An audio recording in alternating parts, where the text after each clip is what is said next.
Assalamualaikum warahmatullahi wabarakatuh. Salam sehat untuk kita semua, salam sejahtera untuk Anda dan kita semua. Kali ini saya akan berbagi tentang penggunaan EndNote X9 yang pada video sebelumnya, bagaimana penggunaan EndNote X7. Nah, nanti dilihat di linknya. Ya, silakan nih, sebelum ingin meneruskan di sini bisa di pause dulu, silakan kembali ke ini tutorial tersebut ya. EndNote adalah salah satu reference management software atau software pengelolaan referensi yang sangat terkenal yang dibuat oleh WebAssign atau Clarified. Dan selama ini saya menggunakan X7, versi X7-nya yang terbitnya sudah lama, tahun 2015 atau 2016 ya, kalau saya tidak salah. Jadi sudah sangat lama menggunakannya, walaupun kemudian sejak 2018 sudah terbit. Sebelumnya X8, kemudian X9. Saya belum mau mengganti X7 saya. Kenapa? Ya, pertama masih nyaman, nyaris tidak ada kendala penggunaan X7 walaupun dengan Windows 10 yang terbaru. Yang kedua, saya belum tahu caranya kalau mengganti dengan X9, apakah library yang lama itu kompatibel dengan X9, apakah langsung bisa digunakan, dalam arti bagaimana melakukan migrasi untuk bisa dibaca oleh X9. Nah, alasan lainnya tentu saja waktu, karena menginstal yang begitu tidak cukup sebentar, belum lagi karena ketidaktahuan bagaimana melakukan migrasi datanya. Nah, kebetulan sekali laptop saya dalam beberapa hari ini direfresh, artinya diinstal ulang karena sudah cukup berat. Install ulang keseluruhan, Windows-nya ganti yang baru, kemudian Office-nya berganti dengan Office 365. Nah, kebetulan sekali, ya sekalian, karena mengganti sistem operasi, ya saya coba menginstal X9. Ya. Dan ternyata sangat mulus. Tidak ada masalah, migrasi data dari X7 juga sangat mudah, sangat simple. Jadi tidak ada trik khusus sebenarnya gitu. Nah, jadi bagi Anda yang ragu untuk mengubah pindah dari X7 ke X9, jangan khawatir, sangat gampang dan nanti saya akan tunjukkan caranya. Ternyata simple banget ya. Satu sisi perbedaan antara X9 dengan X7 secara substansial hampir tidak ada perubahan. Ya, hanya saja yang terutama sekali operasinya yang sangat ringan dibandingkan dengan X7 yang lalu, cukup berat. Dengan X9 sangat ringan, kemudian user interface-nya juga mudah, tampilannya bagus, lalu terutama sekali ada penambahan online library yang beberapa saya lihat, tapi saya belum mencobanya. Dulu untuk masuk ke online library pada X7 agak sulit, agak lambat masuknya. Sekarang cukup. Saya tadi mencoba menggunakan misalnya ke library Kongres, kemudian ke WebAssign sendiri, cukup gampang. Baik, untuk itu kita coba lihat bagaimana hasilnya dari X9 tadi. Akan buka artikel saya ini. Ini artikel yang saya tulis. Nah, di sini sudah ada muncul EndNote X9, kemudian di sini sudah jadi add-on-nya langsung sangat ringan. kita lihat X9. Nah, ini langsung on ya. Kemudian kita lihat ini adalah artikel saya yang terbaru yang akan diterbitkan, mudah-mudahan bisa diterima. Nah, ini tampilannya sama dengan X7 ya. Warna biru ini bisa kita hilangkan sebenarnya. Ya, lagi-lagi caranya lihat di tutorial saya yang lama, yang sebelumnya pernah juga disampaikan bagaimana mengubah warna ini supaya menjadi normal. Jadi tidak mengubah apapun ya. Jadi formatnya tetap, bahkan coba kita lihat layoutnya juga sesuai dengan layout sebelumnya ya, karena artikel ini ditulis pada saat masih menggunakan X7. Ini masih, jadi tidak ada perubahan. Jadi nyaris digunakan begitu saja ketika dilakukan perubahan ke X9. Dan tampilan menunya juga karena sesuai dengan Word-nya, karena saya menggunakan Office 365 ya. Jadi tampilannya seperti ini. Nah, ini kita lihat misalnya cek ke ini dengan menekan tombol kontrol, klik kiri, maka kita akan menuju bibliografinya atau daftar pustakanya. Nah, ini ya.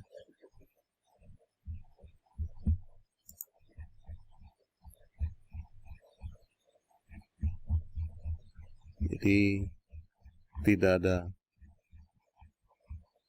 perubahan, malah justru sangat ringan operasinya.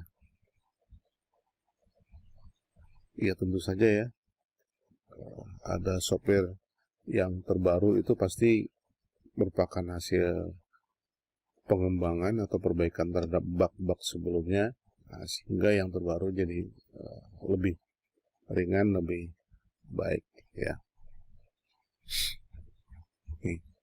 Dan bagi Anda yang belum menggunakan RMS, saya masih melihat beberapa ya malah menggunakan RMS. Ya, sudah saatnya lah menggunakan RMS. Masa seorang peneliti masih menggunakan sistem referensinya manual. Ya, sangat repot, kemudian belum lagi kesalahan-kesalahan ketik, sinkronisasi antara citasi atau sitasi dengan bibliografi yang sering lepas, itu akibat menggunakan sistem referensi yang manual. Terdapat banyak pilihan sebenarnya di secara online menggunakan yang mana. Cuman umumnya orang selain menggunakan EndNote ada juga menggunakan Mendeley. Ya. Itu cukup populer juga, bisa dipilih. Khususnya EndNote, karena saya sudah bertahun-tahun menggunakannya, saya rekomendasikan EndNote. Ya. Mendeley pernah saya gunakan beberapa saat, tapi saya kembali lagi ke EndNote. Ya. Tapi ada yang lebih nyaman dengan Mendeley, ya silakan dengan Mendeley. Yang penting menggunakan teknologi sederhana ini untuk memudahkan kita dalam melakukan penulisan. Belum lagi kalau Anda masukkan artikel ke sebuah jurnal, pihak pengelola jurnal minta gunakan RMS supaya mereka dikurangi bebannya untuk mengecek sinkronisasi antara citasi dengan bibliografi. Belum lagi style yang tidak sesuai dengan standar mereka. Ini style sekarang APA ke-6 ya.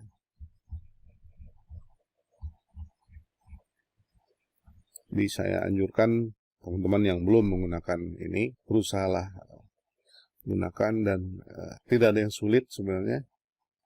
Mempelajarinya sangat mudah mahasiswa saja sudah saya anjurkan menggunakan ini, khususnya mahasiswa bimbingan saya sudah saya wajibkan menggunakan teknologi atau aplikasi ini, supaya saya juga tidak terlalu repot untuk mengecek melakukan rekonsiliasi antara citasi dengan daftar pustakanya.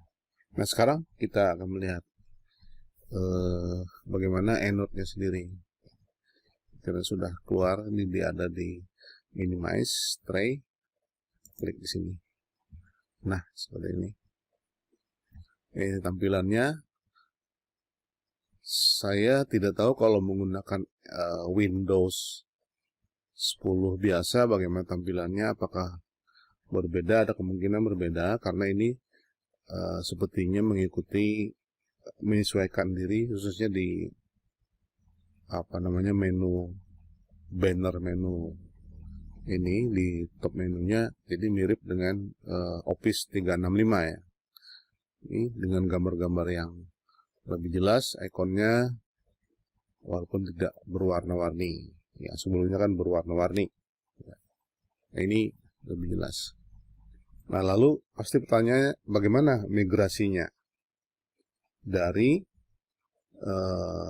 X7 ke X9, sementara kita sudah memiliki library yang jumlahnya di sini saya punya 34,89, maksudnya 34.890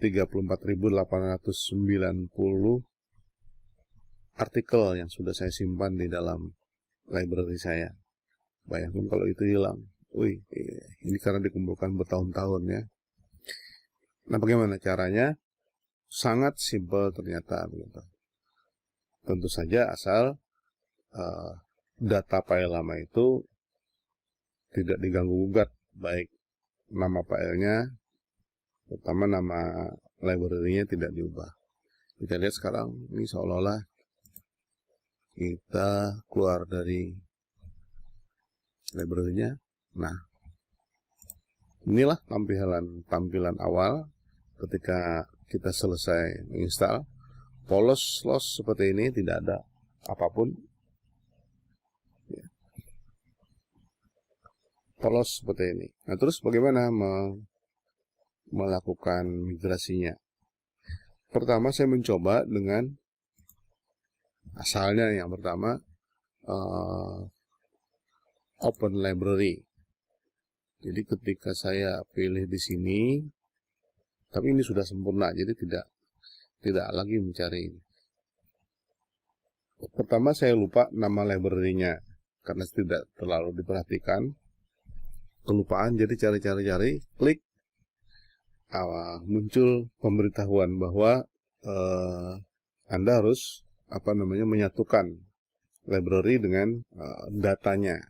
Nah, jadi kan ada dua folder, pertama tentang library-nya sendiri, kemudian simpanan datanya. Karena data yang disimpan itu adalah berupa sebagian besar isinya PDF ya. PDF, artikel-artikel lampiran setiap jurnalnya. Nah, ketika menggunakan tadi, kita langsung masuk misalnya di sini Open Library, cari nggak ketemu, bahkan error. Nah, ternyata sangat simpel caranya. Mencarinya jangan di sini. Ini kita tutup misalnya. Saya mencarinya langsung ke browser. Kita browse ya, file browsernya kita akan cari ya, otomatis karena ada yang ini jadi di reset. Nah, di sini ada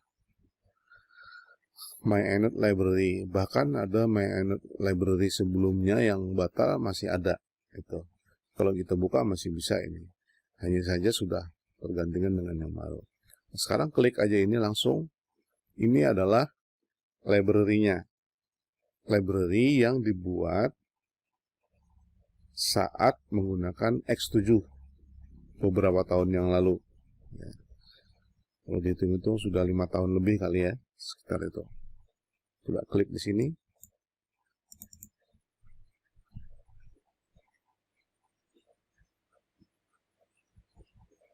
ya dia langsung keluar seperti ini. Nah, tidak ada lagi kendala lain. Udah sama persis dengan ini ya. Tampilannya juga yang memang jadi lebih bagus. Misalnya saya ambil contoh di sini.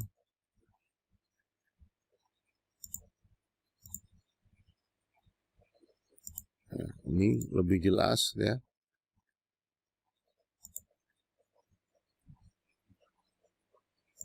Nah, ini lampirannya.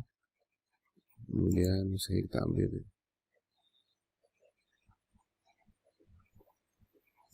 brown, misalnya ini kan brown.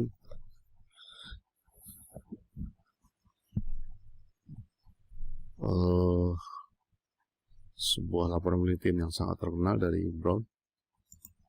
Ini. Nah, tampilnya sama seperti ini. Kemudian kalau ingin mengedit, klik 2 kali. Ya.